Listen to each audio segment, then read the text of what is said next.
Barak Yahweh, Bahashem Yahushai, Bahashem, Ruach Kodash. Welcome to another live lesson. The name of this one is Addressing Some Things Said in the Last Video. This is the video right here that I'm speaking about. But before I go to that, I want to address another point. The brother, let's see if I can find the brother here, Arya Khayal, all right, which we affectionately call Big Dog. Just to say to you, brother, I just got a call from Elder Pastor and I explained the situation, and pretty much as he said, it's not that you can't come to the New York camp. When you get a chance, you come out there.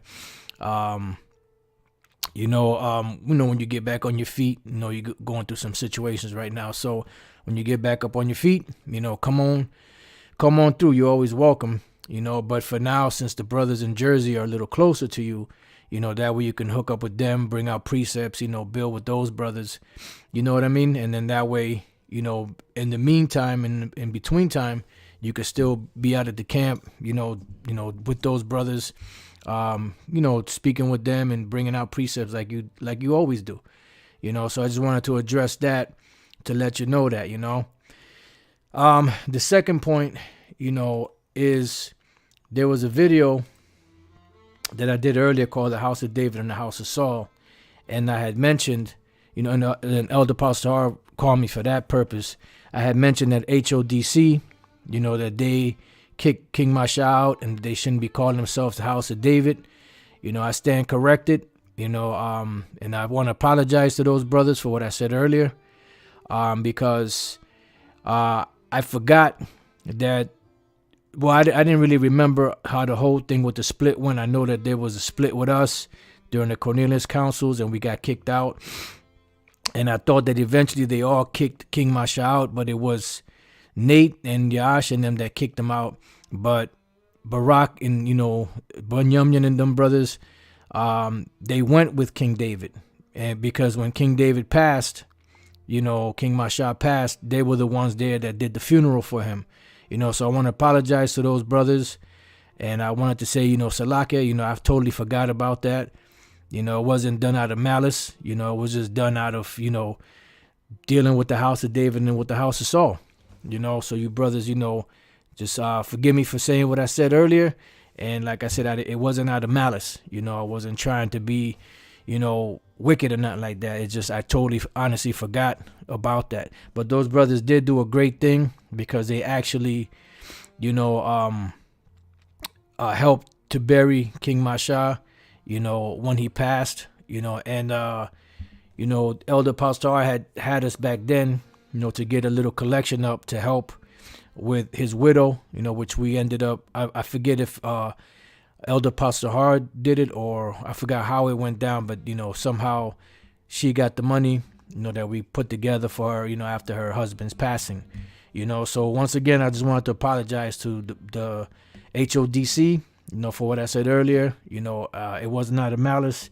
I just totally forgot, and I really didn't know. I guess I didn't know all the particulars about the split, and maybe I did and forgot how that you brothers had actually went with King Masha, and it was Nate and Yaasha, Rahab, and the rest of them other individuals that had kicked King David out or King Masha.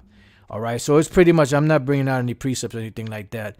I just wanted to mention that because I was wrong, and I just wanted to make sure that I covered that because I don't want the Lord to get mad at me. Shit, I do enough wicked shit to. That I don't need nothing else on my plate, But, we always ask for forgiveness, and that's pretty much it, So, once again, HODC, them brothers, they stayed with King Masha because there was another split after the split that we had. There were several splits, and they actually stayed with the king until his death, and they actually helped to bury him. They did the funeral service and everything. So, all praises to those brothers for that. All right, so that's pretty much what I'm gonna leave it there. All right, so this is a good one. I wasn't gonna bring out any precepts, but seeing that Elder Manat Zagba, he's starting a trend. So I'm going to read this. Ecclesiastes 19:16, there is one that slippeth in his speech and not from his heart. And who is he that hath not offended with his tongue? Yeah, because, it's not about, making, the brothers, saying something negative about somebody or bearing false witness on somebody. It's just, I honestly forgot. I honestly forgot. And, I kind of feel like shit, but I don't, because, like I said, I didn't do it out of malice. Now, if it's one thing if I was doing it out of malice, but I wasn't doing it out of malice. But Elder Pastor called me. He corrected me. He said something that's funny. I'm not going to repeat, But, it is what it is, and it's a lock it to those brothers. All right, so with that, I'm going to say shalom. Like I said, I just want to do a quick video on it, just to address that in case HODC happens to hear the video I did and then get upset and then, and then make a whole 4, 5, 6 hour lesson, based off how, giving their testimony of how they stayed with King Masha, which if they do that, that's beautiful too. So all right, brothers, shalom, and hey, we're only human. Shalom.